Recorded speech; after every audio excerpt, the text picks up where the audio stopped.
पेश है संतोख सिंह तीर की कहानी अपना देश।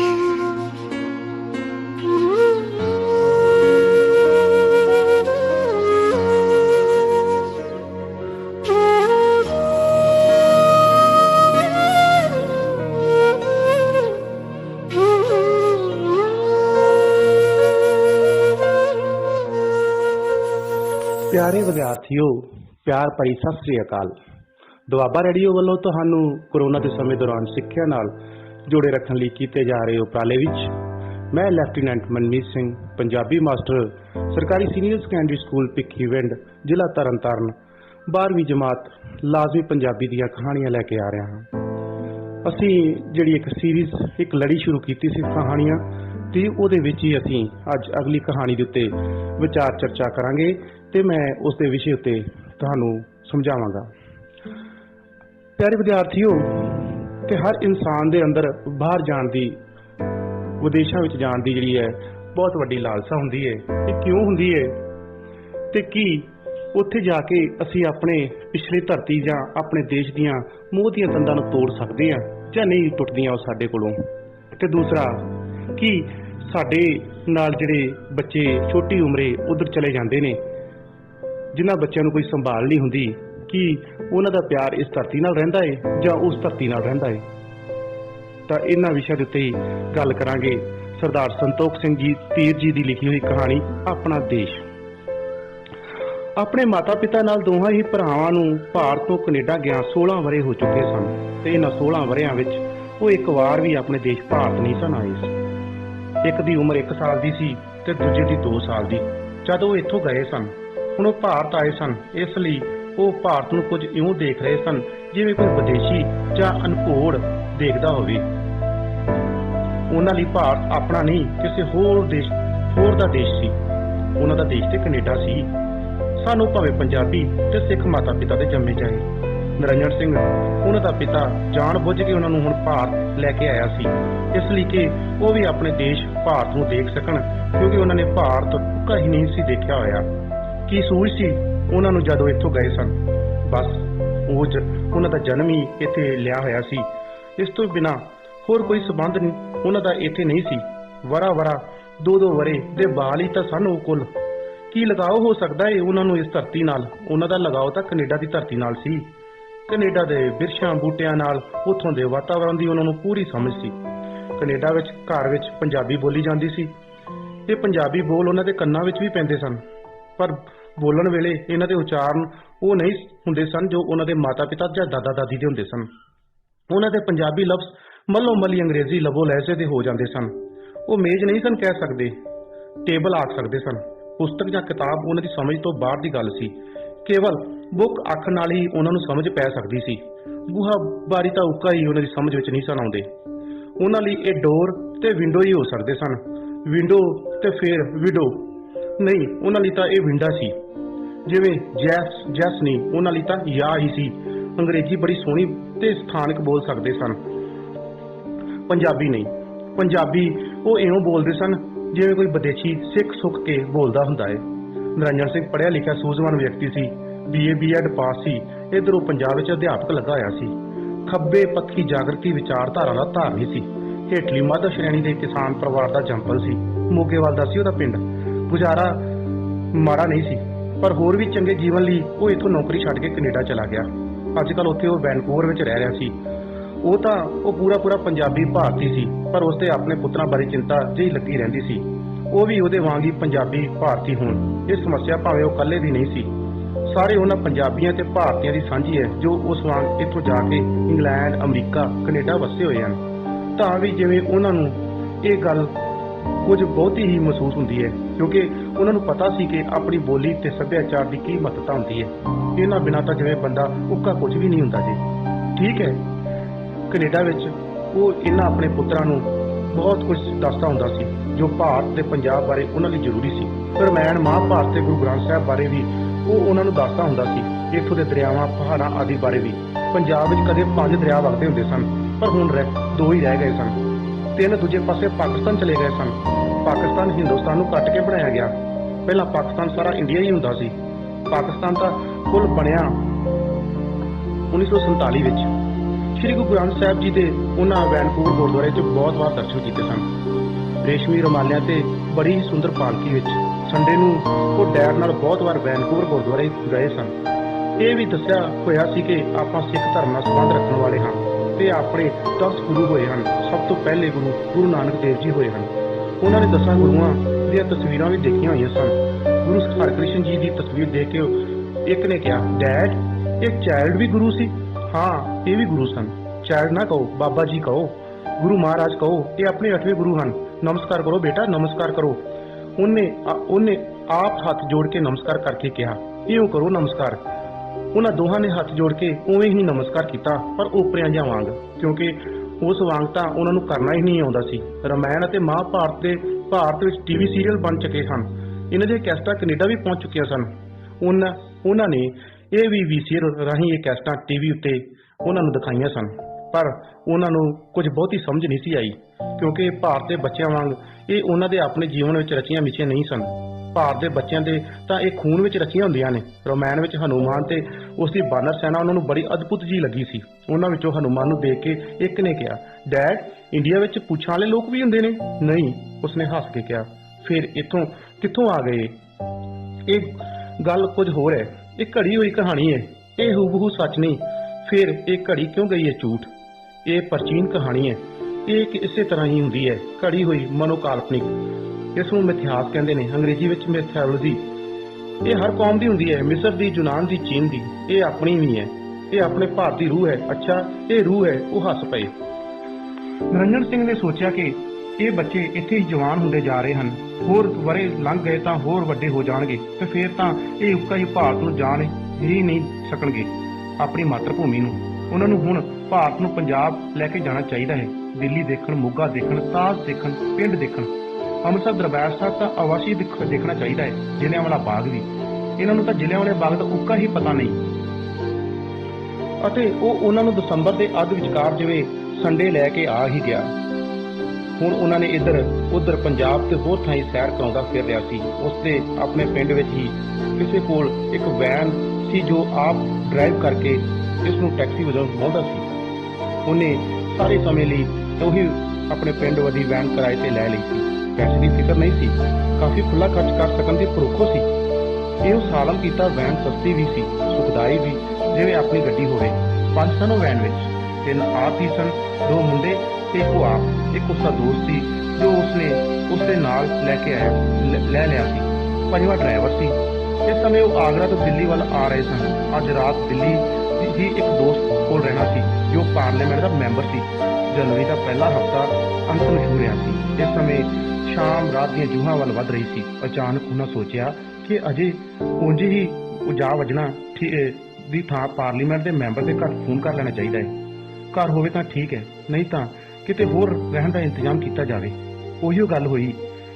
ਉਹਨਾਂ ਜਦੋਂ STD ਤੋਂ ਫੋਨ ਕੀਤਾ, ਪਤਾ ਲੱਗਾ ਕਿ MP ਸਾਹਿਬ ਅੱਜ ਇੱਥੇ ਨਹੀਂ ਹਨ, ਮਦਰਾਸ ਗਏ ਹੋਏ ਹਨ, ਕੱਲ ਵਾਪਸ ਆ ਰਹੇ ਹਨ। ਉਹਨਾਂ ਬਿਨਾਂ ਘਰ ਰਹਿਣ ਦਾ ਕੋਈ ਮਤਲਬ ਨਹੀਂ ਸੀ। ਤਦੇ ਉਸਦੇ ਦੋਸਤ ਨੇ ਕਿਸੇ ਹੋਰ ਪਾਸੇ ਰਿੰਗ ਘੁਮਾਈ। ਉਹਦਾ ਇੱਕ ਜਿਗਰੀ ਦੋਸਤ ਰੋਹਿਣੀ ਵਿਖੇ ਰਹਿੰਦਾ ਸੀ, ਜਿਸ ਦਾ ਆਪਣਾ ਘਰ ਸੀ, ਬੜਾ ਹੀ ਮਹਿਮਾਨ ਨਵਾਜ਼ ਸੀ।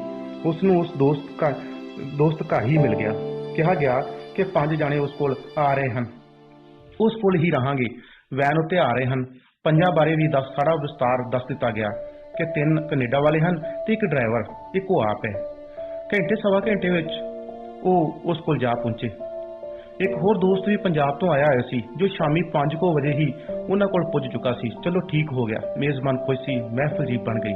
ਡਰਾਇੰਗ ਰੂਮ ਵਿੱਚ ਸਾਰੇ ਦੀਵਾਨ ਸੋਫਿਆਂ ਉੱਤੇ ਇੱਧਰ-ਉੱਧਰ ਬੈਠ ਕੇ ਸਫ਼ਰ ਨਾਲ ਥੱਕੇ ਅਤੇ ਥੋੜਾ ਬਹੁਤ ਸਾਰੇ ਹੀ ਸਨ, ਪਰ ਮੁੰਡੇ ਦੋਵੇਂ ਬੜੇ ਮੁਰਝਾਏ ਜਿਹੇ ਲੱਗ ਰਹੇ ਸਨ। ਜਾਪਦਾ ਸੀ ਜਿਵੇਂ ਉਹਨਾਂ ਦਾ ਮਨ ਇੱਥੇ ਨਹੀਂ ਸੀ। ਇਸ ਸਮੇਂ ਉਹ ਕਿਸੇ ਹੋਰ ਹੀ ਥਾਵੇਂ ਗਿਆ ਹੋਇਆ ਸੀ। ਚੁੱਪਚਾਪ ਬੈਠੇ ਉਹ ਖਾਲੀ ਅੱਖਾਂ ਨਾਲ ਕੰਧਾਂ ਵੱਲ ਇੱਧਰ-ਉੱਧਰ ਬਿੱਟ ਤੱਕ ਰਹੇ ਸਨ, ਜਿਵੇਂ ਉਹਨਾਂ ਕੋਲ ਕੁਝ ਗਵਾਚ ਗਿਆ ਹੁੰਦਾ ਹੈ ਤੇ ਲੱਭ ਹੀ ਨਹੀਂ ਰਿਹਾ ਹੁੰਦਾ। ਮੇਜ਼ਬਾਨ ਨੇ ਚਾਹ ਪੁੱਛੀ। ਚਾਹ ਦਾ ਸਮਾਂ ਹੀ ਨਹੀਂ ਸੀ। ਚਾਹ ਉਹਨਾਂ ਰਾਹ ਵਿੱਚ ਹੀ ਕਿਤੇ ਪੀ ਲਈ ਸੀ। ਕੌਫੀ ਬਾਰੇ ਪੁੱਛਿਆ, ਕੌਫੀ ਵੀ ਨਹੀਂ ਚਾਹੀਦੀ। 9:15 ਸਨ ਉਸ ਸਮੇਂ ਰਾਤ ਦੇ। ਇਸ ਸਮੇਂ ਚਾਹ ਜਾਂ ਕੌਫੀ ਕਿਸੇ ਦੀ ਲੋੜ ਨਹੀਂ ਸੀ, ਬਸ ਖਾਣਾ ਸੀ। ਸੋ ਖਾਣਾ ਖਾ ਲਿਆ ਜਾਵੇਗਾ। ਮੇਜ਼ਬਾਨ ਕੋਲ ਵਧੀਆ ਬਾਹਰ ਦੀ ਵਿਸਕੀ ਆਈ ਹੋਈ ਸੀ। ਆਪ ਤਾਂ ਪੀਂਦਾ ਨਹੀਂ ਸੀ। ਆਏ ਗਏ ਕਿਸੇ ਮਿੱਤਰ ਦੀ ਸੇਵਾ ਲਈ ਜ਼ਰੂਰ ਉਸਦੇ ਅੱਗੇ ਰੱਖੀ ਜਾ ਸਕਦੀ ਸੀ।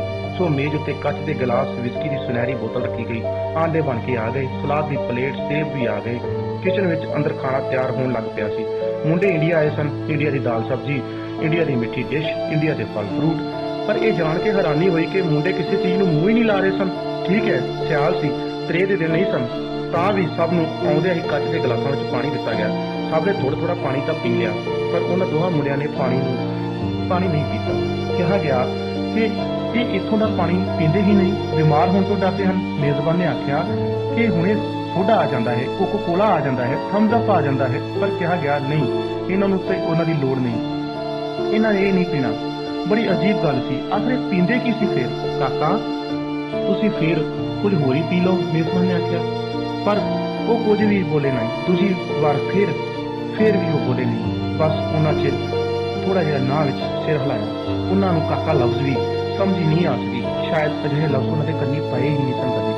ਉਹਨਾਂ ਵਿੱਚੋਂ ਜੋ ਖੰਡ ਅਤੇ ਸ਼ਹਿਦ ਵਰਗੀ ਮਿੱਠਤ, ਉਹ ਉਸ ਤੋਂ ਜਾਣੂ ਨਹੀਂ ਸਨ। ਕੌਫੀ ਪੀ ਲਓ, ਨਹੀਂ।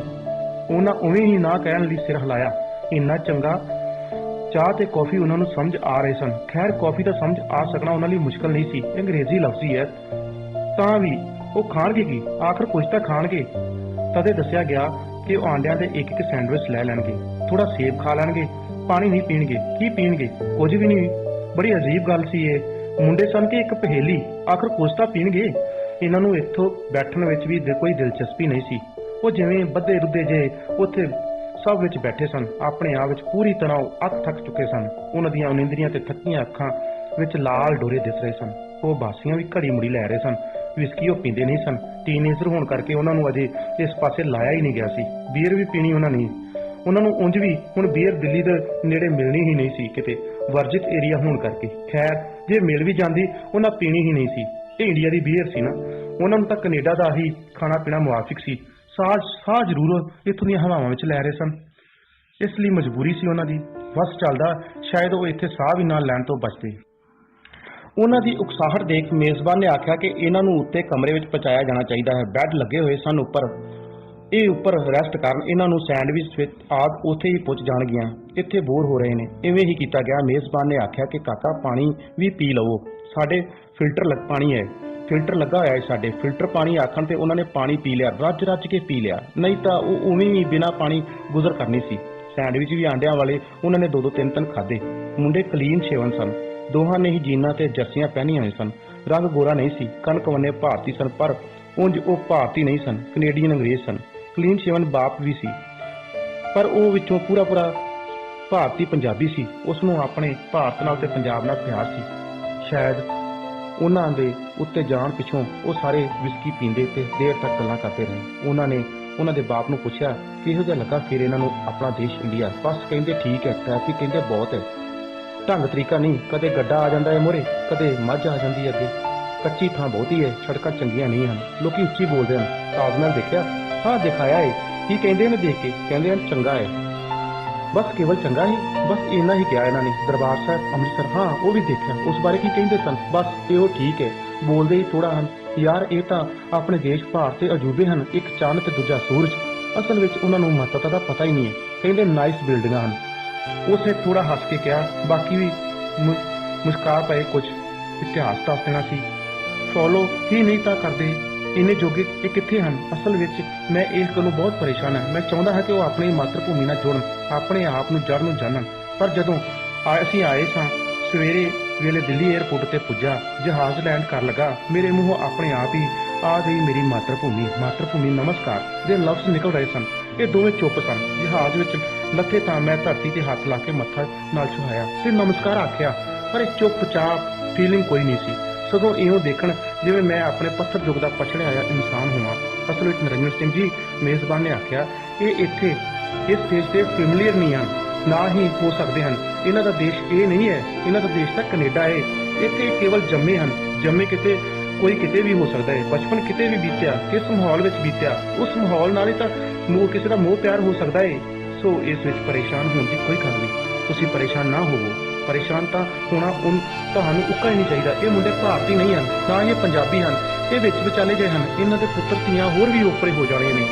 ਇਉਂ ਹੀ ਫਿਰ ਕਿਤੇ ਨਾ ਕਿਤੇ ਨਸਲਾਂ ਜਾ ਕੇ ਬਦਲ ਜਾਣੀਆਂ ਨੇ। ਚੰਡੀਗੜ੍ਹ ਨੂੰ ਕਹਿੰਦੇ ਸਨ ਇਹ ਠੀਕ ਹੈ, ਇੱਥੇ ਰਿਹਾ ਜਾ ਸਕਦਾ ਹੈ। ਉਹ ਯਾਰ ਯੂਰਪ ਦੇ ਨੇੜੇ ਜੋ ਹੋਇਆ, ਫਰਾਂਸੀਸੀ ਆਰਕੀਟੈਕਟ ਨੇ ਨਕਸ਼ਾ ਵਾਇਆ ਹੈ, ਮਾਡਰਨ ਲੇਆਊਟ ਹੈ, ਆਪੇ ਹੀ ਪਸੰਦ ਸੀ। ਬਾਕੀ ਗੱਲਾਂ ਬਹੁਤੀਆਂ ਰਹਿਣੀ ਸਹਿਣੀ ਦੀਆਂ ਵੀ ਹੁੰਦੀਆਂ ਨੇ, ਅੱਤ ਜੀ ਪੈ ਜਾਣ ਹੁੰਦੀਆਂ ਵੀ। ਚੰਡੀਗੜ੍ਹ ਵਿੱਚ ਰਹਿਣ ਵਾਲੇ ਨੂੰ ਪਿੰਡ ਜਾ ਕੇ ਰਹਿਣਾ ਪਵੇ ਤਾਂ ਔਖ ਲੱਗਦੀ ਹੈ, ਕਿੱਥੋਂ ਤਾਂ ਫਲੱਸ਼ ਤੇ ਕਿੱਥੇ ਬਾਹਰ ਖੇਤਾਂ ਵਿੱਚ ਜਾਣਾ। ਪਿੰਡਾਂ ਵਿੱਚ ਰਹਿਣ ਵਾਲਾ ਵੀ ਚੰਡੀਗੜ੍ਹ ਆ ਕੇ ਪਰੇਸ਼ਾਨ ਹੋ ਜਾਂਦਾ ਹੈ। ਇੱਕ ਬੁੱਢੀ ਤੇ ਬੁੱਢਾ ਆਪਣੇ ਪੁੱਤਰ ਕੋਲ ਚੰਡੀਗੜ੍ਹ ਆਏ। ਮਾਈ ਨੂੰ ਚੰਡੀਗੜ੍ਹ ਪੋਟੀ ਨਾ ਆਵੇ, ਆਖੇ ਘਰ ਦੇ ਵਿੱਚ ਹੀ ਹੈ ਪੋਟੀ ਤਾਂ ਬਾਹਰ ਚਾਹੀਦੀ ਹੈ। ਘਰ ਵਾਲੇ ਨੂੰ ਆਖਣ ਲੱਗੀ ਚਲੋ ਚੱਲੀਏ ਪਿੰਡ। ਤੀਜੇ ਦਿਨ ਹੀ ਪਿੰਡ ਮੁੜ ਆਏ। ਪੋਟੀ ਹੀ ਨਾ ਉਤਰੇ ਉਸ ਨੂੰ। ਇਸ ਲਈ ਨਿਰੰਜਨ ਸਿੰਘ ਜੀ ਤੁਸੀਂ ਪਰੇਸ਼ਾਨ ਨਾ ਹੋਵੋ, ਉਹਨਾਂ ਦਾ ਇਹ ਦੇਸ਼ ਨਹੀਂ। ਦੂਜੀ ਗੱਲ ਇਹ ਵੀ ਦੁਨੀਆ ਸਾਰੀ ਹੀ ਆਪਣੀ ਹੈ, ਸਾਰੇ ਦੇਸ਼ ਆਪਣੇ ਹਨ। ਹਿੰਦੁਸਤਾਨ ਆਰੀਆ ਦਾ ਦੇਸ਼ ਨਹੀਂ ਸੀ ਹੁੰਦਾ ਕਦੇ, ਅੱਜ ਇਹ ਹੈ ਆਰੀਆ ਦਾ। ਮੁਗਲ ਆਏ, ਪਠਾਨ ਆਏ, ਇੱਥੋਂ ਦੇ ਹੋ ਗਏ, ਹਾਲਾਂਕਿ ਬਾਹਰੋਂ ਆਏ ਸਨ। ਸੋ ਇਸ ਗੱਲ ਦੀ ਚਿੰਤਾ ਨਾ ਕਰੋ। ਅੱਜ ਤਾਂ ਦੁਨੀਆ ਉਂਝ ਵੀ ਸਾਰੀ ਇੱਕ ਹੁੰਦੀ ਜਾ ਰਹੀ ਹੈ। ਸੱਭਿਆਚਾਰ ਆਪੋ ਵਿੱਚ ਕੜਿੰਗੜੀਆਂ ਪਾ ਰਿਹਾ ਹੈ। ਅੰਗਰੇਜ਼ਾਂ ਦੇ ਘਰ ਹਬਸ਼ਣਾ ਤੇ ਹਬਸ਼ੀਆਂ ਦੇ ਘਰ ਮੇਮਾ। ਗੱਲ ਤਾਂ ਠੀਕ ਹੈ, ਪਰ 11:30 ਵੱਜ ਚੁੱਕੇ ਸਨ। ਸੌਣ ਦਾ ਵੇਲਾ ਹੋ ਗਿਆ ਸੀ। ਨਿਰੰਜਨ ਸਿੰਘ ਨੇ ਉੱਤੇ ਮੁੰਡਿਆਂ ਕੋਲ ਭੇਜਿਆ ਗਿਆ ਤਾਂ ਜੋ ਉਹ ਆਪਣੀ ਲੋੜ ਅਨੁਸਾਰ ਉਹਨਾਂ ਦੀ ਖਬਰਗੀਰੀ ਰੱਖੇ, ਕਿਉਂਕਿ ਉਹਨਾਂ ਦੀ ਮਾਨਸਿਕਤਾ ਦਾ ਜਿੰਨਾ ਉਸ ਨੂੰ ਪਤਾ ਸੀ ਕਿਸੇ ਹੋਰ ਨੂੰ ਨਹੀਂ। ਇਸ ਲਈ ਉਸ ਨੂੰ ਉੱਤੇ ਉਹਨਾਂ ਕੋਲ ਵੀ ਸੌਣਾ ਚਾਹੀਦਾ ਸੀ। ਬਾਕੀ ਸਾਰੇ ਇੱਧਰ ਉੱਧਰ ਐਡਜਸਟ ਕਰ ਗਏ ਸਨ। ਕੋਠੀ ਵੱਡੀ ਨਹੀਂ ਸੀ, ਦਿਲ ਜ਼ਰੂਰ ਕੋਠੀ ਵਾਲੇ ਮੇਜ਼ਬਾਨ ਦਾ ਵੱਡਾ ਸੀ। 6 ਬੰਦੇ ਅਚਾਨਕ ਆਏ ਦਿੱਲੀ ਵਿੱਚ ਸਾਹਮਣੇ ਕੋਈ ਛੋਟੀ ਗੱਲ ਨਹੀਂ ਸੀ, ਇਹ ਵੀ ਇੱਕ ਨੌਕਰੀ ਤੋਂ ਰਿਟਾਇਰ ਪ੍ਰੋਫੈਸਰ ਲਈ। ਭਾਵੇਂ ਪੁੱਤਰ ਤੇ ਨੌਵਾਂ ਦੋਵੇਂ ਚੰਗੀਆਂ ਨੌਕਰੀਆਂ ਉੱਤੇ ਸਨ ਜੋ ਮਹਾਰਾਸ਼ਟਰ ਵਿੱਚ ਸਨ, ਪਰ ਆਪਣੀ ਥਾਵੇਂ ਸਨ। ਘਰ ਵਿੱਚ ਉਹ 3 ਇੱਥੇ ਦਿੱਲੀ ਵਿੱਚ ਰਹਿ ਰਹੇ ਸਨ, ਉਹ ਉਸ ਦੀ ਪਤਨੀ ਤੇ ਉਸ ਦੀ ਪੁੱਤਰੀ। 9 ਜੀ ਅੱਜ ਇਸ ਕੋਠੀ ਵਿੱਚ ਸੌਂ ਰਹੇ ਸਨ। ਨੌਵਾਂ ਨੇ ਖਾਣਾ ਖਾਧਾ, ਸਵੇਰ ਹੋਈ ਉੱਠੇ। ਮੁੰਡੇ ਅਤੇ ਉਹਨਾਂ ਦਾ ਪਿਤਾ ਉੱਤੋਂ ਹੀ ਤਿਆਰ ਹੋ ਕੇ ਡਰਾਇੰਗ ਰੂਮ ਵਿੱਚ ਆਏ। ਇਸ ਸਮੇਂ ਉਹ ਇੱਧਰ ਉੱਧਰ ਸੋਫਿਆਂ ਉੱਤੇ ਬੈਠੇ। ਟਾਇਲਟ ਤੇ ਬਾਥਰੂਮ ਉੱਤੇ ਹੀ ਬਣੇ ਹੋਏ ਸਨ, ਇਸ ਲਈ ਉਹ ਕੰਮ ਉੱਤੇ ਹੀ ਫਾਰਗ ਹੋ ਕੇ ਆਏ। ਟਾਇਲਟ ਇੰਗਲਿਸ਼ ਨਹੀਂ ਸਨ, ਬੈਠ ਵੀ ਹਿੰਦੁਸਤਾਨੀ ਸਨ। ਚਲੋ ਕਿਵੇਂ ਨਾ ਕਿਵੇਂ ਉਹਨਾਂ ਨੇ ਕੰਮ ਚਲਾ ਹੀ ਲਿਆ ਹੋਵੇਗਾ। ਮੁੰਡਿਆਂ ਦੀ ਹੀ ਤਾਂ ਮੁਸ਼ਕਿਲ ਸੀ, ਬਾਪ ਵੱਲੋਂ ਕਿਸੇ ਤਰ੍ਹਾਂ ਦੀ ਕੋਈ ਸਮੱਸਿਆ ਨਹੀਂ ਸੀ। ਉਹੀ ਸਨ ਸਮੱਸਿਆ। ਹੇਠਾਂ ਵੀ ਜੋ ਟਾਇਲਟ ਸਨ ਉਹ ਵੀ ਹਿੰਦੁਸਤਾਨੀ ਹੀ ਸਨ। ਬਾਹਰ ਨਜ਼ਰ ਮਾਰੀ ਤਾਂ ਬਾਰਿਸ਼ ਪੈਂਦੀ ਨਜ਼ਰ ਆਈ। ਜਨਵਰੀ ਦੀ ਬਾਰਿਸ਼ ਚਾਂਦੀ ਵਰਗੀ ਸਾਫ਼ ਖਣੀ। ਹਾਂ ਬਈ ਨੌਜਵਾਨੋ, ਇੰਡੀਆ ਦੀ ਬਾਰਿਸ਼ ਵੇਖੋ। ਦੁਨੀਆ ਵਿੱਚ ਇੰਨੀ ਸੋਹਣੀ ਬਾਰਿਸ਼ ਕਿਤੇ ਨਹੀਂ ਹੁੰਦੀ। ਪੱਛਮ ਵਿੱਚ ਤਾਂ ਉੱਕਾ ਹੀ ਨਹੀਂ। ਉਹਨਾਂ ਵਿੱਚ ਕਿਸੇ ਇੱਕ ਨੇ ਮੁੰਡਿਆਂ ਨੂੰ ਸੰਬੋਧਨ ਕੀਤਾ। ਨਾ ਹੀ ਇੰਨੇ ਸੋਹਣੇ ਬੱਦਲ ਕਿਸੇ ਹੋਰ ਥਾਂ ਹੁੰਦੇ ਨੇ। ਕਾਲੇ ਕੱਟ ਘਨਘੋਰ ਬੱਦਲ। ਮੁੰਡੇ ਸਿਰਫ ਸੁਣਦੇ ਰਹੇ, ਬਿਟਰ ਤੱਕਦੇ ਰਹੇ, ਮੂੰਹ ਕੁਝ ਨਾ ਬੋਲੇ। ਇਹ ਜਨਵਰੀ ਦੇ ਦਿਨ ਸਨ। ਇੰਡੀਆ ਵਿੱਚ ਧੁੱਪ ਵੀ ਬੜੀ ਖੂਬਸੂਰਤ ਹੁੰਦੀ ਹੈ। ਜਨਵਰੀ ਦਿਨਾਂ ਵਿੱਚ ਪੀਲੀ ਰੇਸ਼ਮੀ ਧੁੱਪ, ਪੀਲੀ ਨਹੀਂ ਬਸੰਤੀ ਧੁੱਪ। ਮੁੰਡੇ ਫੇਰ ਵੀ ਚੁੱਪ ਸਨ, ਬਸ ਉਹ ਤੱਕਦੇ ਰਹੇ ਖਾਲੀ ਅੱਖਾਂ ਨਾਲ। ਇਹ ਬਸੰਤ ਦੇ ਦਿਨ ਸਨ। ਕੁਝ ਦਿਨਾਂ ਤੱਕ ਲੋਹੜੀ, ਫਿਰ ਬਸੰਤ ਆ ਜਾਵੇਗੀ। ਉਂਝ ਸਾਰੀ ਹੁਣੇ ਤੋਂ ਹੀ ਬਸੰਤ ਰੁੱਤ ਚੱਲ ਰਹੀ ਸੀ। ਉਹ ਇਹਨਾਂ ਨੂੰ ਕੀ ਪਤਾ ਇਹਨਾਂ ਸੁੰਦਰਤਾਈਆਂ ਦਾ। ਇਹ ਤਾਂ ਮੈਨੂੰ ਦੁੱਖ ਹੈ। ਇਹ ਤਾਂ ਪਿਤਾ ਬੋਲਿਆ। ਉਹਨਾਂ ਨੇ ਆਪਣੇ ਆਪ ਤੇ ਆਪਣੇ ਦੇਸ਼ ਦਾ ਪਤਾ ਹੀ ਨਹੀਂ। ਕਈ ਵਾਰ ਕਹਿ ਚੁੱਕੇ ਨੇ ਚਲੋ ਡੈਡ ਵਾਪਸ ਚੱਲੋ। ਹਿੰਦੁਸਤਾਨ ਦੇ ਸੂਰਜ ਵਰਗਾ ਸੂਰਜ ਕਿਤੇ ਨਹੀਂ ਹੋ ਸਕਦਾ, ਨਾ ਹੀ ਕਿਤੇ ਚੰਦਰਮਾ। ਦੇਖੋ ਹਾਨੇ ਚੰਦ ਸੂਰਜ। ਮੁੰਡੇ ਨੇ ਥੋੜਾ ਜਿਹਾ ਹੇਠਾਂ ਉੱਤੇ ਸਿਰ ਹਿਲਾਇਆ। ਸਾਡੀ ਚਾਨਣੀ ਵੀ ਬਹੁਤ ਖੂਬਸੂਰਤ ਹੈ, ਚਿੱਟੀ ਚੰਨ ਦੀ ਚਾਨਣੀ। ਮੁੰਡੇ ਕੇਵਲ ਤੱਕਦੇ ਰਹੇ। ਸਾਡੀ ਕਾਲੀ ਰਾਤ ਤਾਂ ਕਿਤੇ ਕੋਈ ਜਵਾਬ ਹੀ ਨਹੀਂ। ਮੱਸਿਆ ਦੀ ਕਾਲੀ ਰਾਤ, ਜਿਵੇਂ ਕਾਲੀ ਮਖਮਲ ਦੇ ਸਿਤਾਰੇ ਜੜੇ ਹੋਣ। ਫਿਰ ਅੱਗੇ ਕਿਹਾ ਗਿਆ ਸਾਡਾ ਪਿੱਪਲ ਸਾਡਾ ਮੋਰ, ਪਿੱਪਲ ਕੌਮੀ ਬਿਰਛ, ਮੋਰ ਸਾਡਾ ਪੰਛੀ ਹੈ। ਮੁੰਡਿਆਂ ਦੀਆਂ ਅੱਖਾਂ ਉਵੇਂ ਹੀ ਖੁੱਲੀਆਂ ਤੇ ਖਾਲੀ।